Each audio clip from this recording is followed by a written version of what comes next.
ये जो शरीर है आपका, ये सुखी रहे, निरोगी रहे, खुशहाल रहे, उन्नति करें, इससे किसी को कोई आपत्ति नहीं है।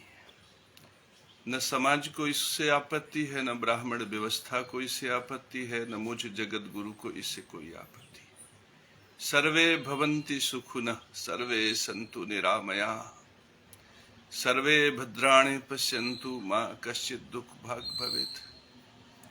आप सुखी रहें, संसार सुखी रहे। लेकिन प्रेमानंद जी महाराज, जब इस ब्रह्मांड में सूर्य का बोध प्रकट होता है तो इसमें विद्या भी है, अविद्या भी है। जो विद्या को धारण करता है वह ब्राह्मण है, और वही विद्या को धारण करने वाला जब वाणी से सूत्र प्रकट करता है धर्म का, वेद का, विद्या का, माता सरस्वती के वरदान का, तो वह ब्राह्मण। और वही ब्राह्मण जब उन सूत्रों का जो विधि पूर्वक यज्ञ ही सनातन धर्म सूत्र, ये जो सूत्र है जो विधि पूर्वक यज्ञ की स्थापना करते हैं, समाज में विधि पूर्वक यज्ञ अर्थात पोषण की स्थापना करते हैं, जब यही सूत्र वह ब्राह्मण समाज को देता है तो गुरु हो जाता है। प्रेमानंद जी महाराज गुरु हो जाता है। और वही सूत्र जो संसार में धर्म की प्रतिष्ठा करता है, प्रशंसा करता है, धर्म की स्थापना करता है, लोग प्रभावित होते हैं और सनातन धर्म का डंका बजता है, तब वह जगत गुरु हो जाता है। प्रेमानंद जी महाराज अब तपस्वी होंगे, योगी होंगे, ऋषि होंगे, ऋषि परंपरा से होंगे, भक्त होंगे, कुछ भी हों, लेकिन आपके जो ये शब्द, जो ब्राह्मण सूत्र है, जो गुरु का सूत्र है, जो धर्म का सूत्र है, जो वेद का सूत्र है, जो मुख से प्रकट हो, तभी आपकी बहुत बड़ी जिम्मेदारी बन जाती है कि समाज में सबके धर्मानुकूल अधिकारों का संरक्षण करें। सबके अर्थात विधि पूर्वक यज्ञ धर्म को सुनिश्चित करें। और यदि आप विधि पूर्वक यज्ञ धर्म को सुनिश्चित नहीं करते तो निश्चित रूप से आप धर्म में विकृति पैदा कर रहे हैं। यह मस्तक अविद्या को भी धारण करता है, और जो धर्मानुकूल न हो उसके लिए तर्क यदि प्रकट किया जाए तो यह विद्या धूर्त की है। और कोई जबरदस्ती अपने ज्ञान से, विद्या से, बुद्धि से अधर्म को धर्म बनाकर समाज में थोप दे तो प्रेमानंद जी महाराज वह चांडाल है। और कोई जबरदस्ती बलपूर्वक किसी का अधिकार हरण कर ले, किसी की रोटी छीन ले, चाहे वो ज्ञान से, चाहे विद्या से, चाहे बल से, तो यह रोटी छीनने वाला केवल अत्याचारी है, असुर है, अन्यायी है। यह सूत्रवत है। प्रेमानंद जी महाराज, जो मैंने कहा है, कल्लू तेली का लड़का 3 पास जो बहुत विद्वान नहीं है वह भी समझ सकता है। अब यह शब्द मैंने क्यों कहा, इसको सूत्रवत करने के लिए आइए हम आपके उन शब्दों पर जाते हैं जो कहीं न कहीं सनातन धर्म सूत्र के विरुद्ध है, शास्त्र धर्म के विरुद्ध है, ब्राह्मण मर्यादा के विरुद्ध है। ब्राह्मण मर्यादा के विरुद्ध आपने जो शब्द कहे, जो सनातन धर्म के विरुद्ध आपने शब्द कहे, मैं अब आपको उस पर ले जाता हूं और उसी से मैं समाज का मार्गदर्शन करता हूं। एक सूत्र है, शास्त्रों में लिखा है, एंग बीजम में शिरः पातु ह्रीं बीजम बदनम मम, श्रीं बीजम कथित देशम सर्वांगम भुवनेश्वरी, दीक्षु चैवम विदुक्षायम भुवनेशी सदायवतु। शास्त्रों में लिखा है कि ये भुवनेश्वरी माता का कवच है। प्रेमानंद जी महाराज, ये भुवनेश्वरी माता का कवच है।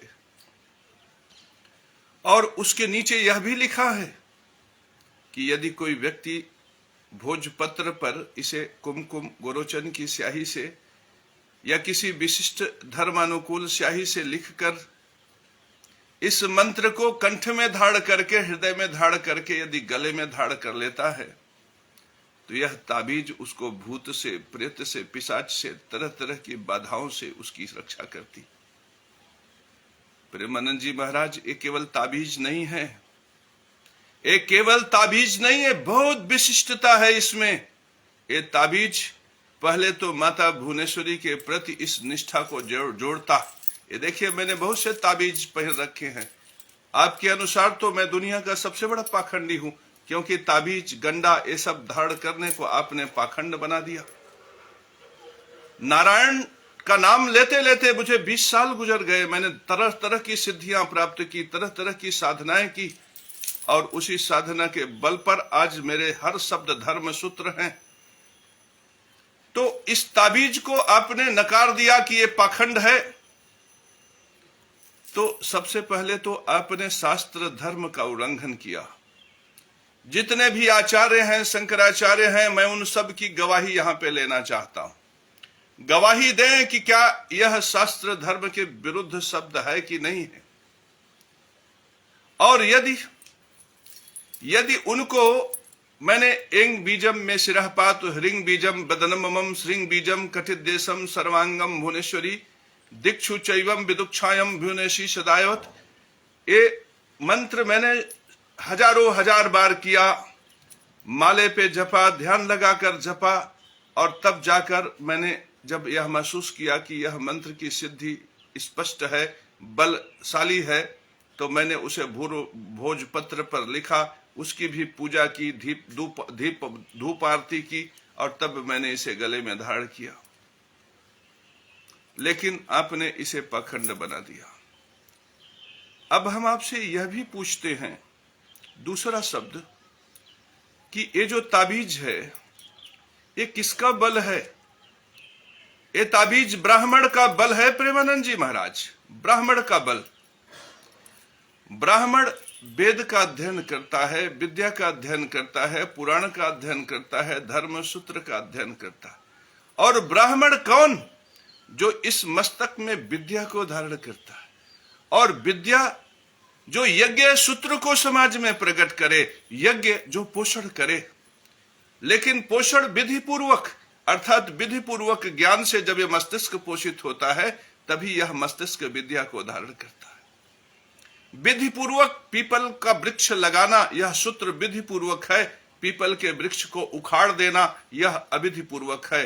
अविधि पूर्वक सूत्र या तो धूर्त का हो सकता है, या चांडाल का हो सकता है, या फिर अत्याचारी का हो सकता है। तो ये ताबीज प्रेमानंद जी महाराज, ध्यान से देखिएगा इस ताबीज को, क्योंकि हो सकता है ये वीडियो आप तक पहुंचे। तो जो ब्राह्मण विद्या अध्ययन करता है, जो ब्राह्मण धर्म सूत्र को जानता है, जो ब्राह्मण एंग बीजम में शिरह पातु ह्रिंग बीजम बदनमम श्रृंग बीजम कटित देशम सर्वांगम भुवनेश्वरी दीक्षु चैवम विदुक्षायम भुवनेशी सदायवत, यह कंठस्थ करने में समय देता है, जो श्रीम ह्रीम श्रीम महालक्ष्मी मम धन व्यापार वर्धनम कुरु कुरु स्वाहा, जो परमात्मा के नाम दर्शन, सूत्र दर्शन, सत्य दर्शन, मीमांसा, वेद दर्शन, वेदांत दर्शन में लगा हुआ है, उसके पास इतना समय नहीं है प्रेमानंद जी महाराज की वह हल जोत कर अन्न उपजाए, वह मजदूरी करे, वह फल का व्यवसाय करे, या फिर वह दूसरे काम करे। तब इस ब्राह्मण का धन क्या होता है जानते हैं आप प्रेमानंद जी महाराज? इस ब्राह्मण का धन यह है कि जब वह मंदिर में पूजा करता है, मंदिर में खड़ा होकर जब वह मातर नमामि कमले कमले यताक्षी श्री विष्णु हत कमल वासिन विश्व माता क्षीरो दजे कमल कोमल गर्भ गौरी लक्ष्मी प्रसीद सततम नमताम शरणे, जब वो लक्ष्मी से मांगता है कि लक्ष्मी प्रसीद सततम नमताम शरणे, तब लक्ष्मी विवश हो जाती है उनको देने के लिए। तो देने का भी माध्यम होना चाहिए ना। तो जो पापी हैं, जो रोगी हैं, जिनकी किडनियां खराब हो गई हैं, जिनके लीवर खराब हो गए हैं, जिनको परमात्मा दंड दे रहे हैं, वह बरबस विवश होकर परमात्मा के दरबार में, मंदिर इत्यादि में ब्राह्मण पुजारी के पास पहुंचते हैं और अपना दुख उनसे कहते हैं।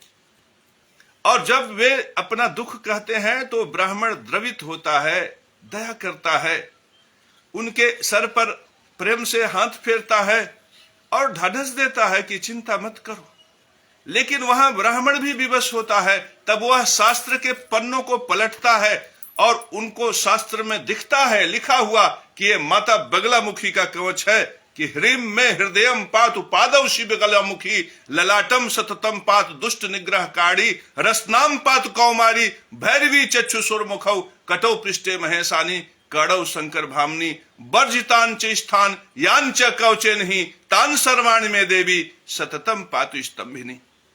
जब वह उस सूत्र देखता है, उसके नीचे लिखा रहता है शास्त्र में, जिस शास्त्र को मैंने नहीं लिखा, जिस शास्त्र को वेद व्यास ने लिखा, वायु ने लिखा, अग्नि ने लिखा, ब्रह्म ने लिखा, ब्रह्म वैवर्त पुराण विष्णु पुराण में लिखा, तो वे पुराण जो परमात्मा की वाणी है, वे पुराण जो ऋषि मुनियों की वाणी है, उसमें लिखा हुआ मिला कि इस स्तोत्र को लिखकर गले में धारण करो, कंठ में धारण करो, इससे आपको भूत से भय समाप्त होगा, प्रेत से भय समाप्त होगा, आपके रोग नष्ट होंगे, कष्ट नष्ट होंगे। और उस ताबीज में जब ऐसा लिखा रहता है कि कवच बना के दे दो, तो उस धर्म सूत्र का पालन किया उस ब्राह्मण ने। और जब उस ब्राह्मण ने धर्म सूत्र का पालन किया और इस ताबीज को बनाकर किसी भक्त को दे दिया, मेरे परम प्रिय शिष्यों समझो, मेरी कोई लड़ाई प्रेमानंद जी महाराज से नहीं है, लेकिन बात धर्म सूत्र की है, सनातन धर्म सूत्र की है, इसलिए मैं बोल रहा हूं। तो जब वो ब्राह्मण किसी को दे देता है ये ताबीज, तो ब्राह्मण को कभी 100 रुपया मिला, कभी 200 मिला, कभी 500 रुपया भी मिल जाता है, तो वह 500 रुपया ब्राह्मण का भोजन होता है। वह भोजन जो देव यज्ञ से संबंधित है, वह भोजन जो पितृ यज्ञ से संबंधित है, वह भोजन जो ज्ञान यज्ञ से संबंधित है, उस भोजन के बदले ब्राह्मण जन जन में ज्ञान से जागृति पैदा करता है। मेरे परम प्रिय शिष्यों, और ब्राह्मण शब्द से आप सिर्फ यह मत सोच लेना कि मैं केवल पंडित के लिए कह रहा हूं। ब्राह्मण वह हर है जो ज्ञान को, विद्या को इस मस्तक में धारण करता है। याद रखिए, विद्या धर्म सूत्र है, अविद्या धर्म सूत्र नहीं।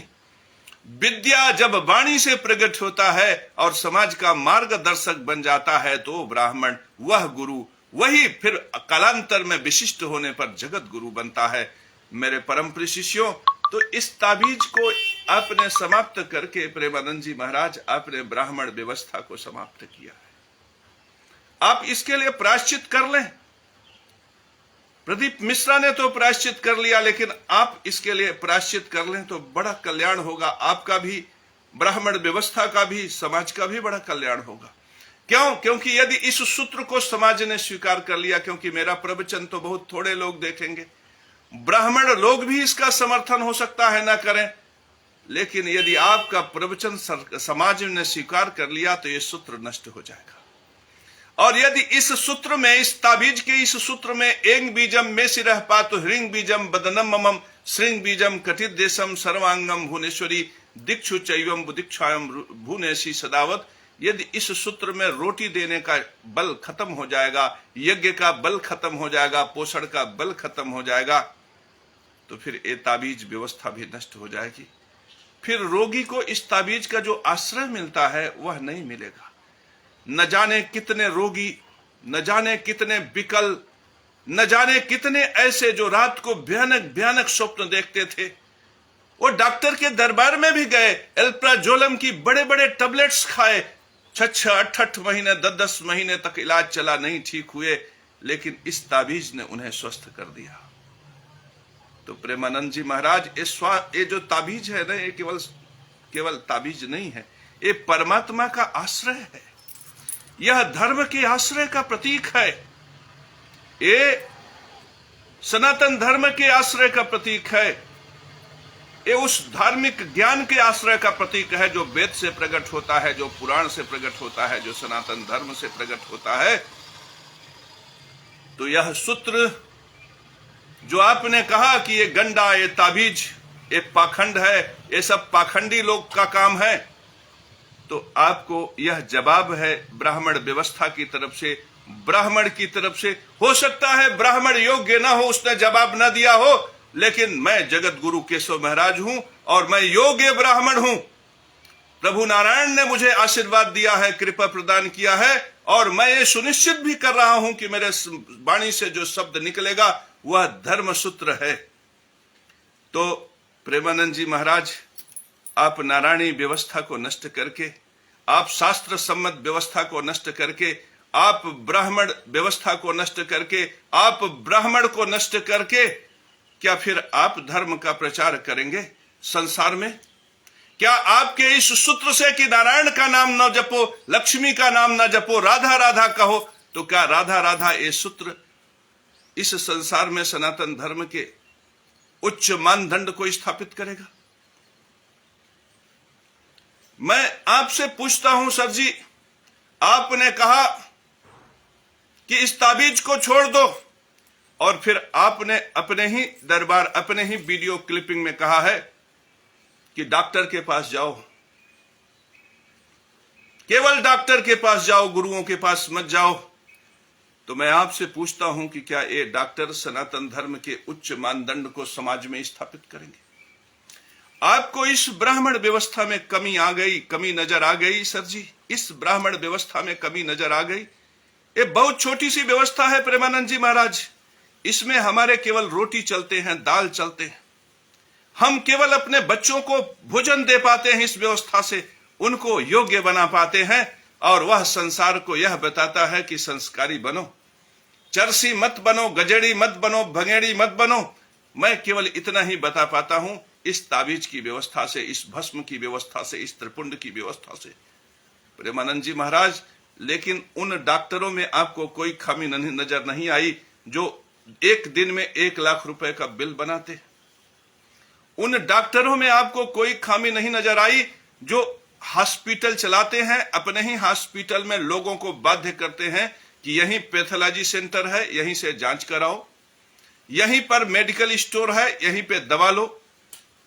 उन पे आपने कभी कोई टिप्पणी नहीं की। मैं आज आपसे कह रहा हूं कि यदि दम है, यदि हिम्मत है, तो ब्राह्मण तो सरल है, ब्राह्मण कमजोर है, दुर्बल है, निर्बल है। आपने ब्राह्मण व्यवस्था पर तो प्रहार कर दिया, लेकिन हिम्मत हो, यदि आदमी में गट्स हो, तो आप हॉस्पिटल व्यवस्था पर भी बोले।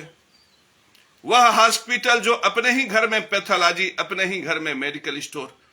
और मैं बहुत बड़ी बात आपको बता दूं प्रेमानंद जी महाराज कि आप इस ताबीज से 100 रुपया मिलता है, 50 रुपया, 200, कोई श्रद्धा से 500 दे दिया।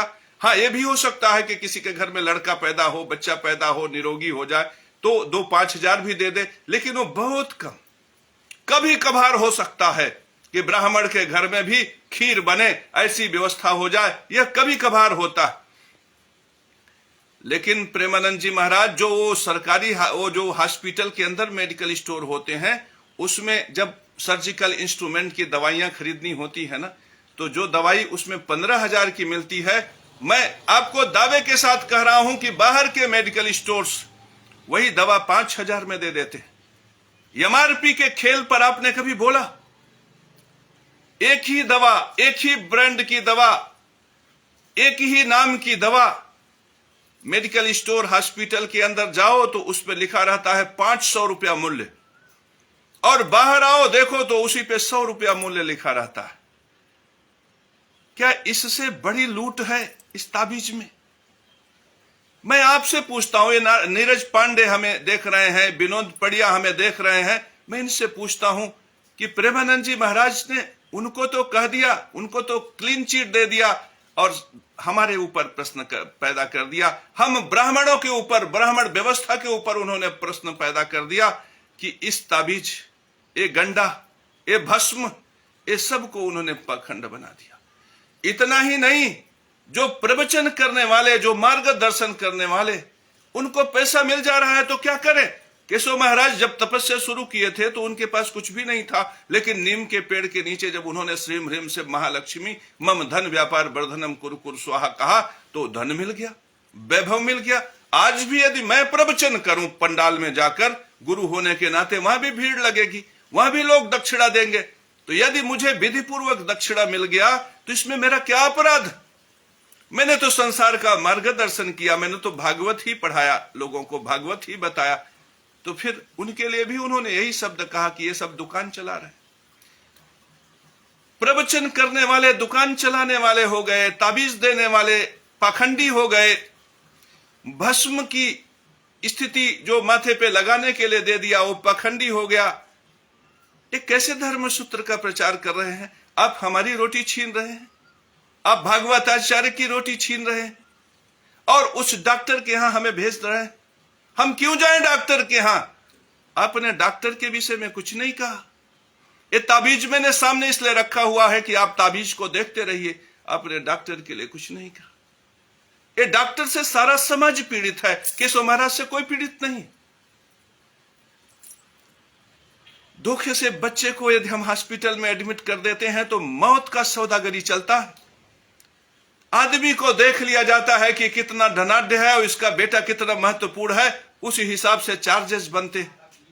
कोई सूत्र नहीं है 15,000 जमा करो, 25,000 जमा करो, 1 लाख जमा करो, 1.25 लाख जमा करो।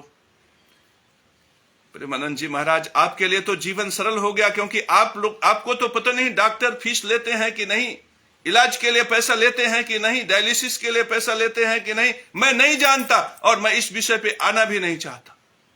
लेकिन मैंने देखा कि आप डॉक्टर को तो प्रमोट कर रहे हैं, लेकिन हम लोगों को पाखंडी बोलकर। ठीक है, अगर आप डॉक्टर की ब्रांडिंग करना चाहते हैं, हॉस्पिटल की ब्रांडिंग करना चाहते हैं, करिए, मुझे उससे भी कोई आपत्ति नहीं। लेकिन हमारी रोटी, हम ब्राह्मणों की रोटी मत छीनिए गुरु जी महाराज। हमारे शास्त्र की मर्यादा को नष्ट मत करिए। हम ब्राह्मण नहीं होंगे तो शास्त्र कौन पढ़ेगा, शास्त्र को कौन बताएगा?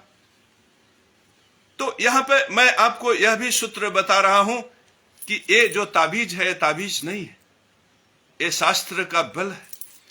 और जब इससे हमें रोटी मिलती है ना, जब हम इससे पैसा मिलता है, तो हम भागवत पुराण खरीदते हैं। 400 का मिलता है एक किताब। हम ब्रह्म वैवस्वत पुराण पढ़ते हैं, हम स्कंद पुराण पढ़ते हैं। एक एक किताबें 500-500 की, 400-400 की। हम तो सकारात्मक हो जाते हैं सर जी। हमने कौन सा ऐसा अपराध किया? क्या हमने ब्रह्म पुराण खरीद लिया, वैवस्वत पुराण खरीद लिया, स्कंद पुराण खरीद लिया? ये मेरा अपराध है जो आप हमें गाली देना शुरू कर दिए। पाखंडी बोलना भी गाली देना है। इसलिए प्रेमानंद जी महाराज, मैं आपको रोकता हूं कि रुक जाइए अब यहीं, अब इसके आगे कुछ भी नहीं। मैं ज्योतिषाचार्य हूं। ज्योतिष में ऐसे ऐसे धर्म सूत्र हैं जो पुराणों में नहीं है, जो शास्त्रों में नहीं है। ज्योतिष विद्या, गणेश भगवान परमात्मा गणेश ने ज्योतिष को जन्म दिया। नारद संहिता, नारद पुराण में ज्योतिष का वर्णन है, ज्योतिष स्कंध है। ये नवग्रह जो है विविध प्रकार के सुखों का साधन हमारे लिए करते हैं, हमारे कर्मों के अनुरूप व्यवस्था करते हैं, हमारे अच्छे कर्मों के हमारे अच्छे फल और हमारे अशुभ कर्मों के लिए हमें दंड सुनिश्चित करते हैं। आपने ज्योतिषाचार्य को हेय की दृष्टि से देखा, आपने उनको अपने शब्दों में अमर्यादित किया।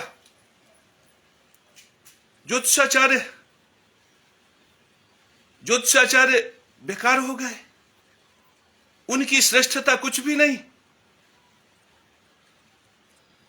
उनकी श्रेष्ठता कुछ नहीं। जो धर्म सूत्र के विषय में संसार को बता रहे हैं, जो परमात्मा दर्शन के विषय में समाज को बता रहे हैं, उनकी श्रेष्ठता कुछ नहीं।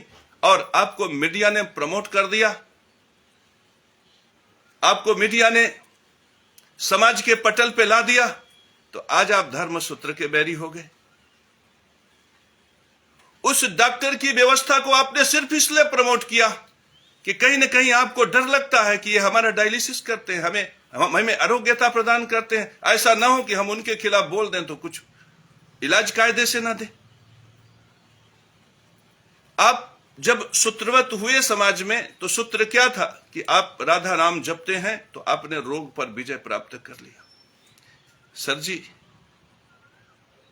24 घंटा आप एयर कंडीशन में रहते, अगर आपने रोग पर विजय प्राप्त कर लिया तो कम से कम एयर कंडीशन का तो परित्याग कर सकते थे। तो समाज में एक मैसेज जाता। लेकिन आपने डॉक्टर व्यवस्था को परित्याग नहीं किया, डॉक्टर को परित्याग नहीं किया, डॉक्टरी इलाज को परित्याग नहीं किया, और केवल परित्याग नहीं किया, आपने प्रमोट किया। आपने कहा कि ताबीज छोड़ दो, आपने कहा कि गंडा छोड़ दो, आपने कहा कि भस्म व्यवस्था पर भरोसा मत करो। आपने यहां तक कि कहा कि ये दुकानदारी है जो लोग भागवत की कथा कहते हैं।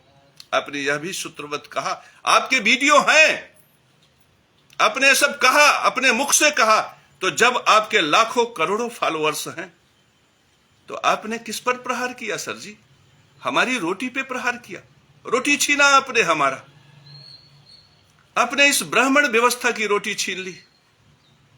और प्रमोशन आपको ब्राह्मणों ने दिया, ज्ञानियों ने दिया, मैंने खुद दिया कि देखिए संत आ गए, अच्छे संत हैं, राधा नाम की बात कर रहे हैं, मेरे इष्ट की बात कर रहे हैं, लक्ष्मी स्वरूपा माता महाराधा, जिस राधा नाम से गोलोक बसा है, जो कृष्ण की शक्ति है, जो कृष्ण की प्रेयसी है, वह परम श्री राधा का आपने नाम लिया, मैंने आपको प्रणाम कर लिया, बदले में आपने हमारी रोटी छीन ली। अपराध हो गया सर जी आपसे।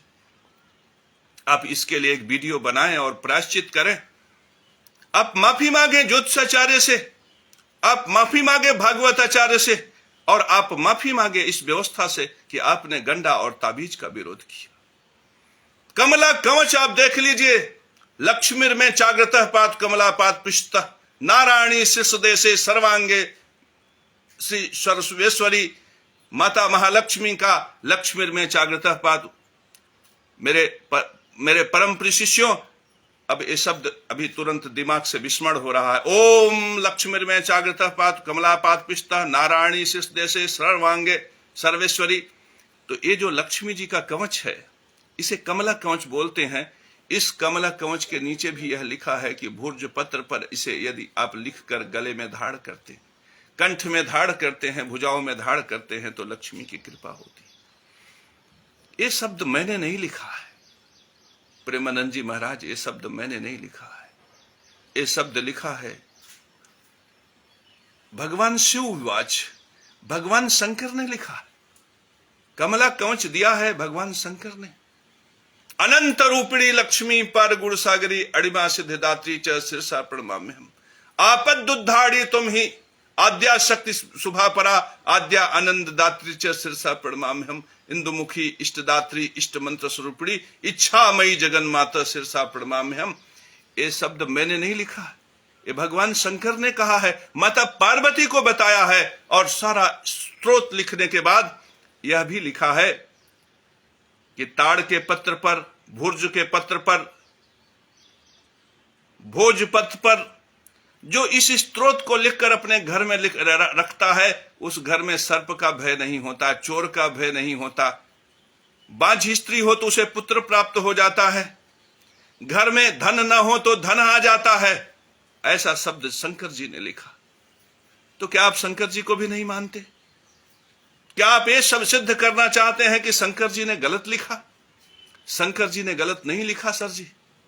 शंकर जी ने व्यवस्था इसलिए की कि जो किसानी करेगा, जो खेती करेगा, वह अन्न उपजाएगा, उसको तो अन्न से भोजन मिल जाएगा। लेकिन केशव महाराज जैसा ये व्यक्ति जो दिन भर मंत्र साधन करेगा, दिन भर कवच साधन करेगा, उसको रोटी कैसे मिलेगी? ये भगवान शंकर ने कहा, शंकर ने सोचा होगा ये कि उसको रोटी कैसे मिलेगी। तो उसके रोटी इसलिए सुनिश्चित होगी कि निश्चित रूप से उस ब्राह्मण में ऐसी शक्ति पैदा होगी, जब ओम ह्रीम नमः ओम ह्रीम नमः ओम ह्रीम नमः जपेगा, जब ओम क्लम क्लौम ह्रीम नमः इस मंत्र का जाप करेगा, तो संसार उसकी ओर आकर्षित होगा और संसार उससे जाएगा। ज्ञानी होने के नाते सूत्र पूछेगा, तो जब वो सूत्र पूछेगा तो ये कहेगा कि तुम कमला कवच पढ़ो, तुम कमला स्तोत्र पढ़ो। और वो जब कमला स्तोत्र पढ़ेगा उसको लाभ होगा। फिर आएगा पंडित जी के पास तो कहेगा, तो फिर पंडित जी बताएंगे कि कमला स्तोत्र को भोज पत्र पर लिखकर अपने सिरहाने रखो, कमला स्तोत्र को भोज पत्र पर लिखकर अपने घर में किसी अच्छे से पात्र में कर किसी चांदी सोने के पैकेट में करके उसे घर में रखो। ऐसा करके तुम कमला स्तोत्र को केवल प्रतिष्ठा नहीं दोगे, तुम अपने भाव को, अपनी श्रद्धा को, अपनी भक्ति को परमात्मा से जोड़ लोगे।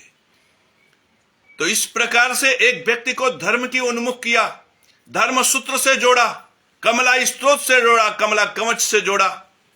स्थिति क्या होगी जानते हो? उसके घर में नराधम व्यभिचारी पैदा नहीं होंगे, उनके घर में शराबी पैदा नहीं होंगे, क्योंकि उनकी उन्मुखता धर्म की तरफ चली जाएगी।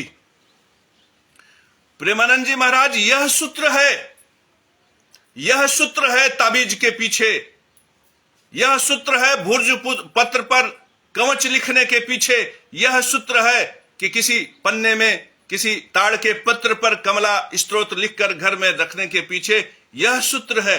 और गणेश अथर्व शीर्ष में भी यही लिखा है, ओम नमस्ते गणपतये त्वमेव प्रत्यक्षम तत्त्वमस्तमेव केवलम कर्तासि त्वमेव केवलम हर्तासि त्वमेव केवलम भर्तासि त्वमेव सर्वखलमिदं ब्रह्मासि त्वं साक्षादात्मस्नित्यं ऋतं वच्मि सत्यं वच्मि अव त्वं माम अवक्तारम अवसोतारम अवदातारम अनुचानम अवशिष्यम अवपश्चात अवपुरस्तात अवत्रस्तात अवचोटतात अवधस्तात सर्वतो मां पाहि पाहि समन्ता।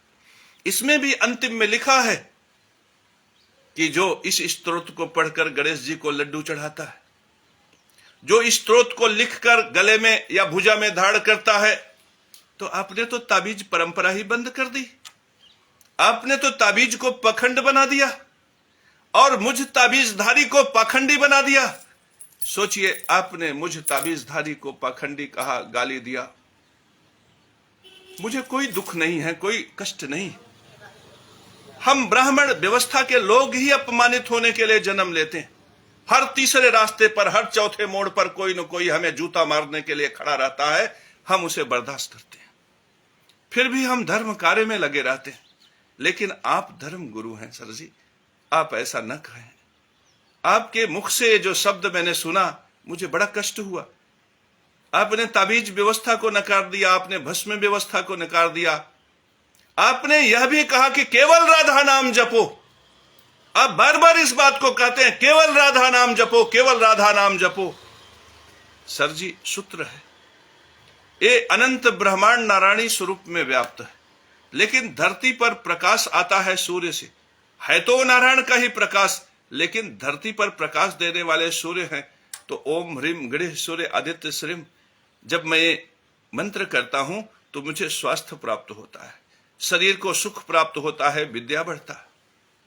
प्रेमानंद जी महाराज, इस संसार में धन की व्यवस्था, रोजी रोजगार की व्यवस्था का संचालन शुक्र महात्मा को मिला। जब हम ओम सोम शुक्राय नमः मंत्र करते हैं तो हमारा धन बढ़ता है, हमारी रोजी रोजगार में बरकत होती। और जब हम ओम सोम शुक्राय नमः कहते हैं, तब हम माता महालक्ष्मी से अलग नहीं होते, जब हम नारायण से अलग नहीं होते। अनंत स्वरूपिणी लक्ष्मी पार गुण सागरी अणिमा सिद्धिदात्री च शीर्षा परमा में हम अनंत स्वरूपिणी लक्ष्मी, लक्ष्मी अनंत स्वरूपा है। और यही शब्द नारायण के लिए कहा गया है। तो जहां नारायण है वहां लक्ष्मी, और लक्ष्मी के स्वरूप में ही सूर्य है, सूर्य अलग नहीं है। लेकिन इसी स्वरूप में माता पिता भी, तो हम माता पिता की भी पूजा करते हैं। इसी स्वरूप में, नारायणी स्वरूप में सूर्य का प्रकाश चलता है तो वनस्पतियां उसे धारण करती, और वनस्पतियां जब धारण करती हैं तो सूर्य के प्रकाश को वनस्पतियों में वायु तत्व, जल तत्व नहीं ग्रहण करता। सबसे पहले उसको मैग्नीशियम और आयरन के कण ग्रहण करते हैं, और ये जो कण हैं पृथ्वी तत्व है।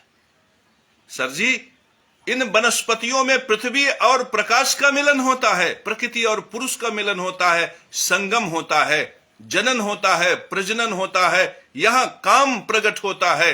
आप यही काम प्रकट होता है जो आप जिसके लिए कहते हो कि नरक का द्वार, नरक का नहीं, यहीं से सृजन का द्वार शुरू होता है।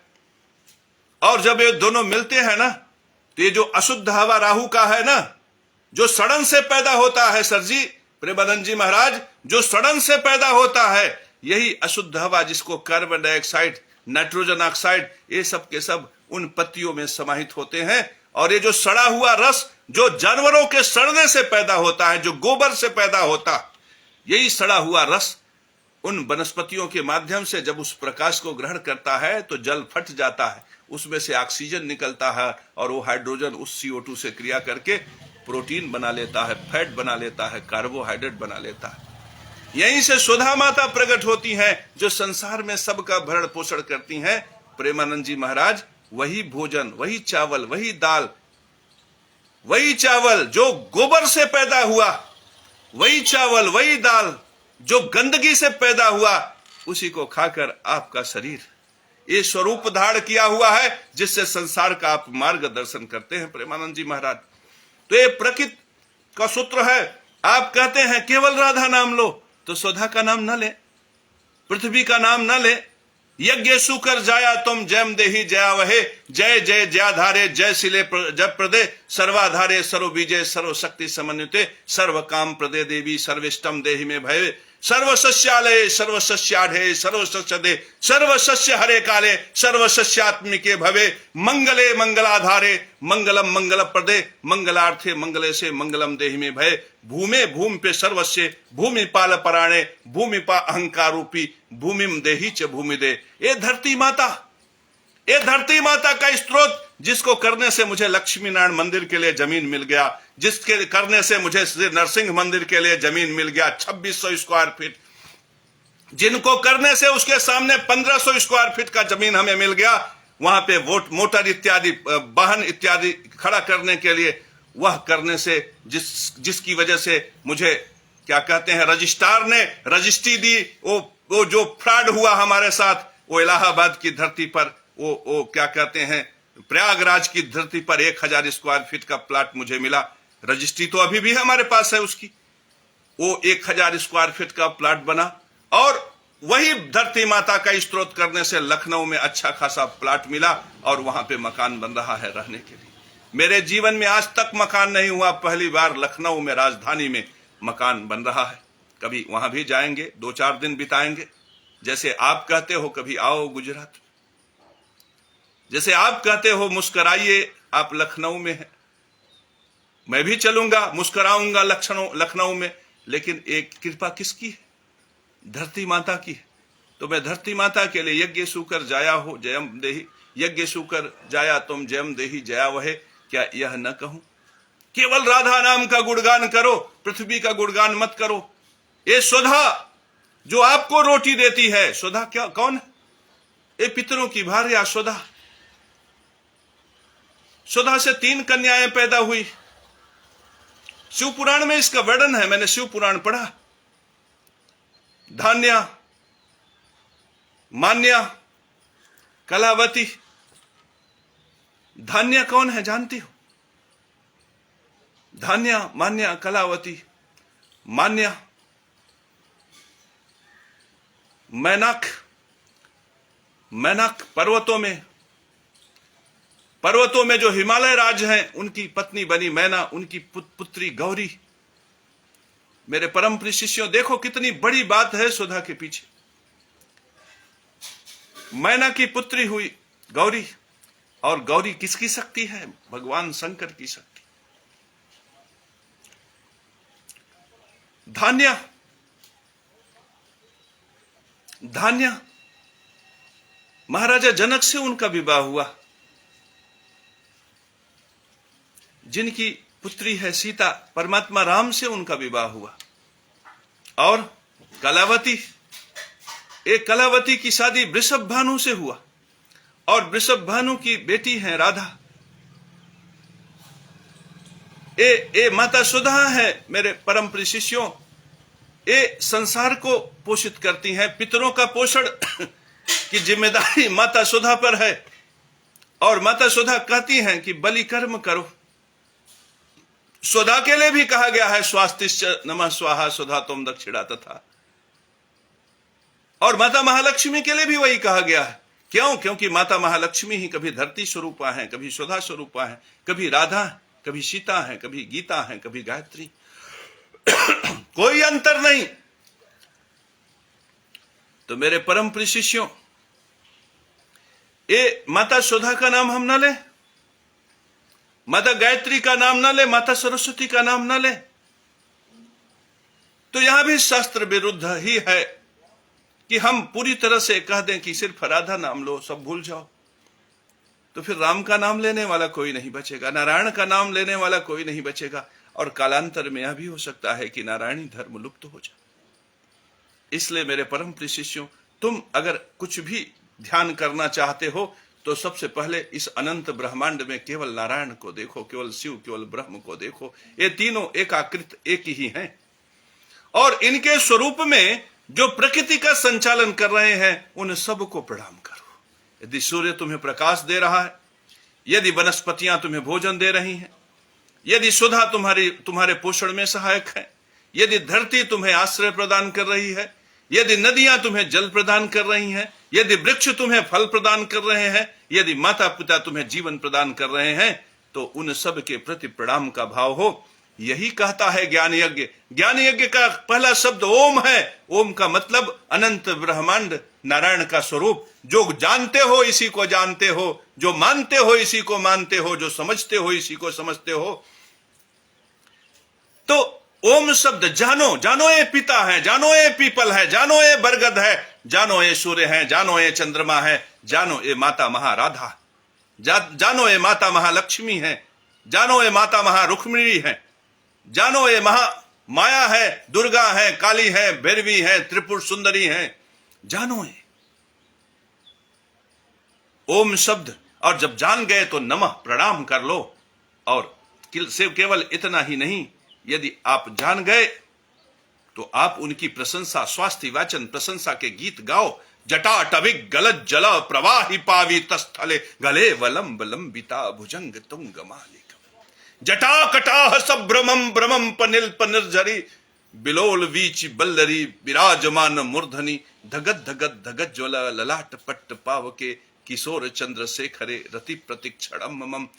जब तुम ऐसे गाओगे तो ओम नमः और स्वास्थ्य वाचन से संयुक्त हो जाओगे। मेरे परम प्रिय शिष्यों, बस क्रांति हो गई। पूजा इसी को कहते हैं। जब आप ओम नमः स्वास्थ्य वाचन से संयुक्त हैं, और ये सबको रहना चाहिए। एक वकील अपने न्यायाधीश के प्रति जब ओम नमः और स्वास्थ्य वाचन से युक्त हो जाता है तो वही जज उसे आशीर्वाद देता है और वही वकील धनवान हो जाता है। क्यों? क्योंकि हर व्यक्ति में परमात्मा स्वरूप मौजूद है। एक राजनेता का एक अच्छा प्रशंसा करने वाला, प्रशंसा का गीत गाने वाला देखो धनाढ्य है। इवन एक अधिकारी की प्रशंसा करने वाला, प्रशंसा का गीत गाने वाला महाधनी हो जाता। मेरे परम प्रिय शिष्यों, मुझे भी ऐसे ऑफर मिले। यदि मैं अधिकारियों का गीत गाता, मंत्रियों का गीत गाता, तो इतना ज्ञान होने के बाद कौन मंत्री, कौन राजनेता नहीं चाहेगा कि मैं उसके लड़के की कुंडली देखूं। मेरे परम प्रिय शिष्यों, लेकिन मैं ओम नमः और स्वास्थ्य वाचन का भाव प्रकट किया परमात्मा नारायण के प्रति। जैसे प्रेमानंद जी महाराज राधा नाम के प्रति प्रकट कर रहे हैं। राधा नाम में कोई दोष नहीं है। राधा नाम का सुमिरन माता महालक्ष्मी का सुमिरन है, लेकिन प्रेमानंद जी महाराज नहीं स्वीकार करेंगे। प्रेमानंद जी महाराज को तो रट लगी है कि केवल राधा नाम, राधा नाम। और उनका राधा नाम शब्द इतना आक्रामक है कि कभी कभी तो हमें लगता है कि अगर सब लोग राधा राधा कहने लगे तो फिर नारायण कहने वाला कोई बचेगा ही नहीं। तो सूत्रवत हो जीवन। तुम राधा नाम भी कहो और नारायण का भाव भी हो, क्योंकि इस संसार में देने वाले लक्ष्मी नारायण। यदि शास्त्रों में महिमा की बात की जाए तो आप स्कंध पुराण उठा लो, तुम वैवस्वत पुराण उठा लो, देवी भागवत उठा लो, देवी पुराण उठा लो, विष्णु पुराण ले लो, पद्म पुराण ले लो, स्कंध पुराण ले लो। उन सब में हर पन्ने पर, पहले पन्ने से ही नारायण की महिमा शुरू हो जाती। मेरे परम प्रिय शिष्यों, पुस्तकों के पुस्तकें लिख दी गई नारायण की महिमा में।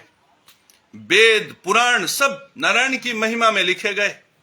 नारायण की ही विशिष्टता को बताई गई, शिव की ही विशिष्टता को बताई गई। और उन हजार हजार पन्नों में कोई 2, 4, 6 पन्नों में माता राधा का भी प्रसंग आता है। मेरी बात समझिए सर जी। तो नारायण विशिष्ट है। क्यों? क्योंकि नारायण मूल में है। महालक्ष्मी विशिष्ट है। हम महालक्ष्मी को छोड़कर यदि राधा की शरण में जाएंगे तो हमें राधा नाम का पुण्य प्राप्त नहीं होगा। हम जब माता राधा का नाम लेंगे और हमें लक्ष्मी का भाव मेरे मन में आएगा, हृदय में स्थापित होगा, तब हमें संपूर्ण फल प्राप्त होगा। मेरे परम प्रिय शिष्यों, जैसे व्यक्ति ज्ञान को त्याग कर बुद्धि से कितना भी प्रयोजन करे सिद्ध नहीं होता। जैसे व्यक्ति अपने स्वजनों को अपमानित करके संसार में कितना भी उपकार करे सिद्ध नहीं होता। जैसे विषहीन हो जाने पर सर्प कितना भी डंक मारे उसका प्रयोजन सिद्ध नहीं होता। उसी तरह से प्रेमानंद जी महाराज लक्ष्मी नारायण भगवान के भाव को छोड़कर आप दुनिया का कोई भी नाम ले लें, कभी भी कोई प्रयोजन सिद्ध नहीं होगा। और याद रखिए सर जी, कुछ भी बोलिए, कुछ भी मुख से प्रकट करिए, कुछ भी शब्द समाज में रखिए, तो यह सोच के रखिए कि उसमें हर व्यक्ति का विधि पूर्वक अधिकार सुनिश्चित हो। डॉक्टर का प्रमोशन तो आयुष्मान योजना ही कर रही है। आप क्यों डॉक्टर के प्रमोशन में लग गए सर जी? आप हमारी रोटी क्यों छीनने लगे? मुझ ब्राह्मणों को भी जीने दीजिए सर जी, मुझ भागवत आचार्य को भी जीने दीजिए सर जी। हमने कोई अपराध नहीं किया है, हमने कोई अन्याय अत्याचार नहीं किया है। हम ब्राह्मण हैं, हम भले की सोचते हैं। बख्श दीजिए सर जी। प्रार्थना है, आपके चरणों में पड़कर प्रार्थना करते हैं, धर्म संरक्षण के लिए, धर्म की रक्षा के लिए। ये ताबीज ही हमारे लिए रोटी है, ये भस्म ही हमारे जीवन का साधन है, ये गंडा ही हमारा सम्मान है। प्रेमानंद जी महाराज, ये भागवत की कथा में मिलने वाले 10-10, 20-20, 50-50 रुपया ही हमारी प्रतिष्ठा है। आपने हमारे इस प्रतिष्ठा में थोड़ा सा वैभव देख लिया, आपको इतनी ईर्ष्या हो गई कि आप निंदा पर उतर आए। आपने अंबानी को देखा, अडानी को देखा, जैसे वे व्यवसाय करते हैं तो उन्हें धन प्राप्त होता है, उसी तरह से जब हम तपस्या करते हैं और हमारी तपश्चर्या से कुबेर प्रसन्न हो जाते हैं, इंद्रादिक देवता प्रसन्न हो जाते हैं, तो वो भी धन की व्यवस्था करते हैं। प्रेमानंद जी महाराज, मैं एक बहुत बड़ा सूत्र आपको दे रहा हूं। धनी होना कोई अपराध नहीं है। अगर आप विधि पूर्वक कार्य से धनवान हो रहे हैं और आप अडानी और अंबानी से भी ज्यादा धनी हो जाएं, जैसे बाबा रामदेव हो गए, तो इस प्रकार के धन में कोई बुराई नहीं है। अगर किसी के भागवत का प्रवचन इतना विशिष्ट है कि जब वो बोले तो संसार मंत्र मुग्ध हो जाए, अगर इस प्रकार से बोलने से संसार मंत्र मुग्ध होकर लाखों लाख करोड़ों करोड़ भी उसे दे दे, तो वह धन धर्मानुकूल है। यदि कल्लू तेली का लड़का ये कह दे कि धर्मानुकूल नहीं है, मैं आज के आज जगत गुरु की गद्दी से हट जाऊंगा और कभी इस फेसबुक लाइव पे आकर अपने शब्दों का प्रकटन नहीं करूंगा। यदि ये ब्राह्मण समाज कह दे कि ये शब्द धर्मानुकूल नहीं है, मैं आज के आज इस स्थान से हटकर उसी स्थान पर चला जाऊंगा। उस बरसों बरस जिस अंधेरे में मैं रहा हूं, उसी अंधेरे को मैं स्वीकार कर लूंगा।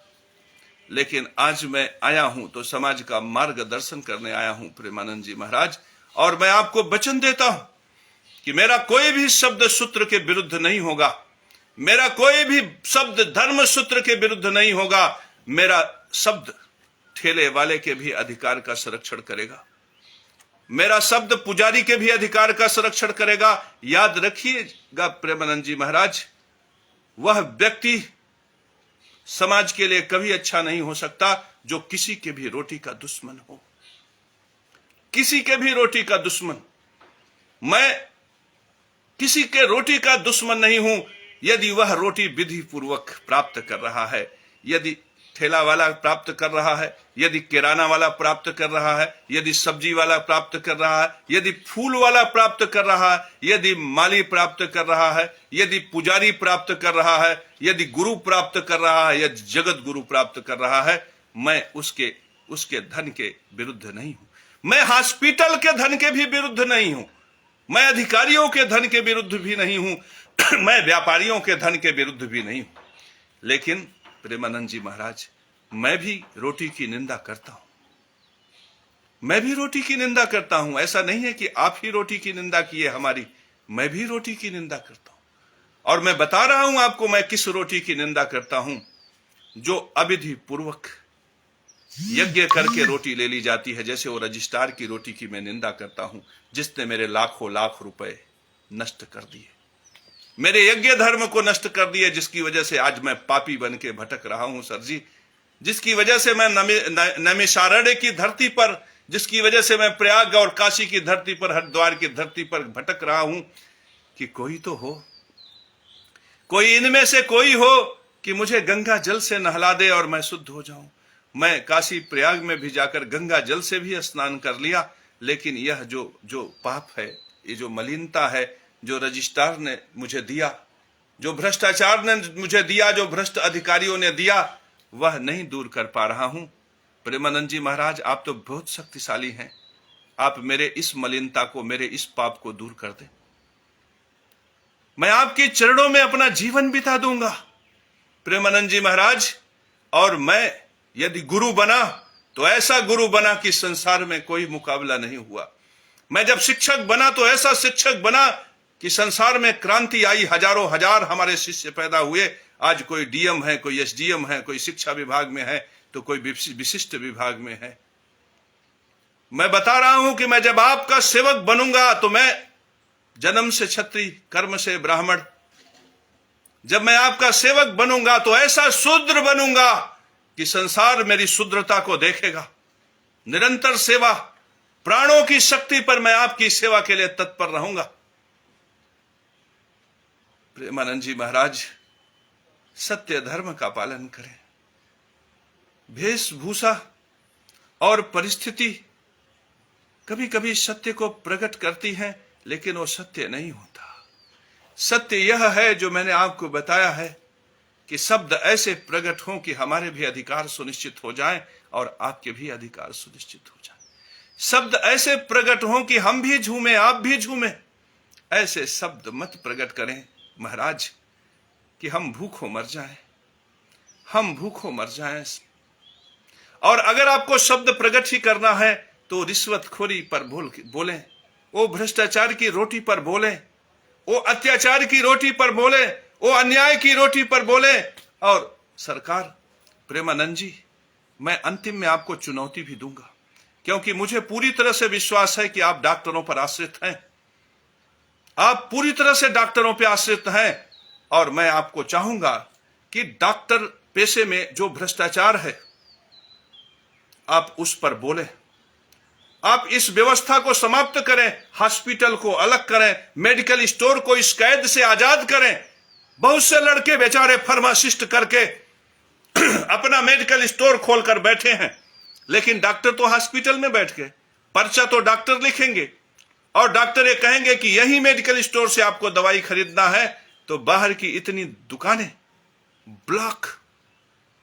मैं डिस्ट्रिक्ट हॉस्पिटल के सामने से गुजर रहा था, देखा कि जितने मेडिकल स्टोर वाले हैं बेचारे खड़े, और फिर एक मेडिकल स्टोर वाले के पास गया तो देखा भीड़ लगा था, लोग लाइन लगा के दवाइयां ले रहे थे। तो मैं वहां खड़ा हो गया, पूछा कि भाई यहां लाइन लगा के दवाइयां ले रहे हैं, इन मेडिकल स्टोर्स पे क्यों नहीं ले लेते? तो कहा कि पर्चा लिखा गया है, इसी मेडिकल स्टोर पर दवाइयां मिलेंगी। तो मेरे परम प्रिय शिष्यों, मैं प्रेमानंद जी महाराज से यह आग्रह करता हूं कि आप मेडिकल स्टोर को आजाद करवा दें, आप मेडिकल की पर्ची को आजाद करा दें। आप पैथोलॉजी की बात मैं कह रहा हूं, liver function, LFT, KFT, blood का जांच, सीबीसी, बिडाल टेस्ट, ये सब मिला के सामान्य पैथोलॉजी सेंटर पे 700, 800, 1100 तक में हो जाता, कहीं कहीं पे 1200, 1400 तक लग जाता। यही इसकी कीमत है। लेकिन यही जांच जब किसी विशिष्ट हॉस्पिटल में होता है, जो जबरदस्ती कहते हैं कि इसी हॉस्पिटल में जांच कराओ, तो मात्र इतने ही जांच का 10,000, 11,000 रुपए तक बिल बन जाता। एक महिला हमारे यहां आई, प्रेमानंद जी महाराज, मैं आपको बता रहा हूं, वो बीमार थी। मैंने हस्तरेखा देखा, गुरु शनि की तरफ भागा हुआ था, और दूसरे भी लक्षण यही प्रकट कर रहे थे कि गुरु खराब है। मैंने उससे कहा कि लीवर की बीमारी हो सकती है। तो उसने कहा, गुरुजी क्या करें, मैं तो बहुत गरीब हूं। मैंने कहा रुको, मेरा एक मित्र है प्रवीण पांडे, मेरा मित्र क्या, मेरा शिष्य रहा है। मैं जब बीएससी के लड़कों को पढ़ा रहा था तो मैंने उसको भी पढ़ाया था। तो मैंने प्रवीण पांडे को फोन किया, वो पैथोलॉजी सेंटर में किसी बड़े पद पर है, अधिकारी है। तो जैसे ही मैंने फोन किया तो वो एक अपने आदमी को भेज दिया, उसने उसका ब्लड निकाला और मेरे व्यवहार से उसने सब जांच करा दिया, थायराइड भी करा दिया, लीवर फंक्शन, केएफटी, एलएफटी सब उसने करा दिया। और मैंने कहा कितना पैसा हुआ? तो कहा गुरुजी आप 1100 रुपया उसको दिलवा दीजिए। पहले तो उसने कहा गुरुजी आपका है, मैंने कहा नहीं मेरा नहीं है, किसी का क्लाइंट का है। तो उसने कहा क्लाइंट का है तो 1100 रुपया दिलवा दीजिए। अब 1100 में उसने बहुत सी जांचें करा दी, और जब जांच में मैंने पूरे रिपोर्ट्स पढ़े तो मैंने देखा कि उसका लीवर फैटी हो गया था। कोई बीमारी और नहीं थी, लीवर फैटी हो गया था, मोटापा बढ़ रहा था और बहुत ज्यादा मोटापा हो गया था। तो मैंने कहा कि किसी आसपास के डॉक्टर को दिखा दो, दवा ले लो। उसने दिखाया भी, दवा भी लिया, लेकिन मन की असंतुष्टि, मन संतुष्ट नहीं हुआ और वो चली गई दिल्ली में अपोलो में दिखाने। अपोलो में उसे 2 दिन इंतजार करना पड़ा, 2 दिन टिकना पड़ा, सारे जांच हुए और जांच होने के बाद उस डॉक्टर ने कहा कि लीवर फैटी। और आपको पता है कितना पैसा खर्च हुआ? मैं प्रमाण बता रहा हूं, अगर प्रेमानंद जी महाराज कहेंगे तो मैं उनको पूरा प्रमाण दे दूंगा। जानते हो कितना पैसा खर्च हुआ? 1.25 लाख रुपया खर्च हुआ, और 20-25 हजार रुपया जो रहने सहने में, अपोलो में जाकर टिकने में, वहां पे होटल लेकर टिकने में जो खर्च हुआ वो अलग। सोचिए, जो 1100 रुपए जांच के बाद जो पता चला था कि लीवर फैटी है, वही पता चला 1.5 लाख रुपया खर्च करने पर। इस व्यवस्था पर भी कभी बोलिए प्रेमानंद जी महाराज, क्योंकि इसमें तो 1100 और 1.5 लाख, सोचो 1,49,000 का डिफरेंस आ रहा। किस पंडित को आपने 5,000, 2,000, 4,000 रुपया दिया बताइए? आप सत्यनारायण भगवान की कथा सुनते हैं हो तो 500 रुपए से ज्यादा पंडित को नहीं देते। आप रुद्राभिषेक कराते हो तो 500-700 में निपटाने का प्रयास करते हो। कल एक व्यक्ति हमसे कहा कि गुरुजी हमारे यहां महामृत्युंजय करा दीजिए। तो मैंने कहा ठीक है, हम महामृत्युंजय की व्यवस्था आपके यहां कराते हैं। तो मैंने पंडितों से बात की, फिर उनसे बात किया तो पंडितों ने कहा गुरुजी जब हम 4 घंटा 5 घंटा उनके घर में जाकर मंत्र जपेंगे तो कम से कम 1,000 रुपया मिलना चाहिए। मुझे भी न्यायपूर्ण तरीके से लगा। मैंने उनको फोन मिलाया कि गुरुजी, सर जी आप जो है महामृत्युंजय कराएं, 7 ब्राह्मण जाएंगे और प्रतिदिन के हिसाब से वो 1,000 रुपया लेंगे। फिर 15-20 मिनट 25 मिनट के बाद उनका फोन आया, कहा गुरुजी तो हमें तो कुछ ऐसे पंडित मिल रहे हैं जो 500 रुपया रोज में करेंगे। अब बताओ, 500 रुपया रोज माने 15,000 रुपया महीना। 15,000 रुपया महीना में एक ब्राह्मण अपने पूरे परिवार का खर्च चला पाएगा? सोचो, केवल रोटी पर जिंदा है। और 500 रुपए वाला आयोजन उनका हुआ, हमारा 1,000 रुपया वाला कैंसिल हो गया। माने ब्राह्मण को 30,000 रुपया भी महीना देने के लिए तैयार नहीं हो, और उस पे भी ये देखिए इतनी बड़ी बात कह दी कि ताबीज वाले पाखंडी हैं, भस्म वाले पाखंडी हैं, भागवत 4 दुकान खोले हुए हैं। ये सब के सब शब्द हो गए। ये 2-4 भागवताचार्य करोड़पति हैं, बाकी तमाम भागवताचार्य हैं। आपको चाहिए मात्र 700 रुपया पर डे दीजिएगा, मैं आपको भागवताचार्य दे रहा हूं और बहुत अच्छे से भागवत आपके घर पे जाके सुनाएंगे। मात्र 700 रुपया रोज। प्रेमानंद जी महाराज, अगर आपको भागवत सुनना हो तो हमारे पास ऐसे लोग हैं जो मात्र 700 रुपया पर डे पर आपको भागवत सुनाएंगे। मात्र 700 रुपया पर डे पर हमारे पास हैं, ऐसे ब्राह्मण हैं। बताइए, 700 रुपया महीना माने 17-18 हजार, 19,000 रुपया महीना। एक भागवताचार्य जो भागवत बहुत अच्छे से कहेगा, बोल बोल के, बिल्कुल भक्ति से, भाव से, झूम के, नाच के, इतने अच्छे से भागवत कहेगा कि आपका मन प्रसन्न हो जाएगा। लेकिन उसकी कीमत सिर्फ इतनी है, 700 रुपया महीना। और सब बहुत विशिष्टता ये नहीं है वो 700 में खुश है, मैं भी 500 में खुश हूं, सारा समाज खुश है। प्रेमानंद जी महाराज उन्होंने कुछ नहीं कहा किसी को। ये आप हैं जो कह रहे हैं कि ताबीज दिया तो ढोंगी हो गया, पाखंडी हो गया। अगर उस भागवताचार्य से लोग आशीर्वाद मांगेंगे तो फूल उठा के नहीं देगा। उस भागवत करने वाले व्यक्ति से कहेंगे कुछ इस लड़के के लिए बना दीजिए कि ये रात में डरे न, तो ताबीज वो नहीं बनाएगा। आप बताइए प्रेमानंद जी महाराज, बिल्कुल न्याय सम्मत, धर्म सम्मत तरीके से आप बताइए। आप यह समझ रहे हैं ना कि यदि आपके करोड़ों अरबों फॉलोअर हैं, आपके देश में भी फॉलोअर हैं, विदेश में फॉलोअर हैं, और आपने कह दिया कि ताबीज पाखंड है, तो आपने उस शास्त्र विरुद्ध आचरण किया कि नहीं? कि जो शास्त्रों में तो लिखा है कि इसका ताबीज बना के धारण कर लो, इसे भोजपत्र पे लिख के धारण कर लो, इसे ताड़ के पत्र पर लिखकर अपने घर में रख लो। तो आपने शास्त्र धर्म का उल्लंघन किया कि नहीं? अब मैं शास्त्रों की बात आ गई तो शंकराचार्य से भी पूछूंगा कि शंकराचार्य जी महाराज आप बताइए कि क्या यह शास्त्र धर्म का उल्लंघन है कि नहीं? क्या ये शास्त्र है?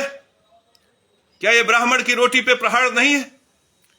तो हम 100-200 प्राप्त करते हैं, 500 प्राप्त करते हैं, दिन भर के लिए खर्चा अपना निकालते हैं, तो हम पाखंडी हो जाते हैं। और वे जिनके 1100 1.5 लाख में इतना डिफरेंस है, सरकार पूछेगी उनसे कि जो लीवर फैटी पता चल गया 1100 रुपए में, उस लीवर फैटी का पता लगाने के लिए 1.5 लाख रुपया कैसे खर्च हो गया? सरकार पूछेगी। आप बताओ, प्रेमानंद जी महाराज पूछेंगे। आप बताओ, पूछना चाहिए कि नहीं पूछना चाहिए? आप बताओ कि हॉस्पिटल के अंदर जब मेडिकल स्टोर होगा तो बाहर जो मेडिकल स्टोर होगा उनका खर्चा कैसे चलेगा? पूछेंगे। है दम आप में? केशव महाराज ने तो बहुत साहस किया। अब 2 गाली हमें, 2 गाली कि पाखंडी है, चोर है, धूर्त है, और न बन पड़े तो जेल भी भेज दो। लेकिन तुम जेल भेज दो, तुम हमें सूली पे चढ़ा दो, लेकिन हम शंकराचार्य से पूछेंगे कि क्या यह शास्त्र सम्मत धर्म है? हम शंकराचार्य से पूछेंगे, क्योंकि वो धर्म गुरु हैं, पीठ के सबसे ऊंचे सिंहासन पे बैठे। हम पूछेंगे कि क्या यह धर्म सूत्र है? क्या ब्राह्मण की रोटी रोटी नहीं है और डॉक्टर की रोटी रोटी है? कि ब्राह्मण का मर्यादा मर्यादा नहीं है, डॉक्टर का मर्यादा मर्यादा है? क्या उनका इंजेक्शन अगर उनका बल है तो ताबीज हमारा बल है? जब ताबीज खत्म कर दो, प्रवचन खत्म कर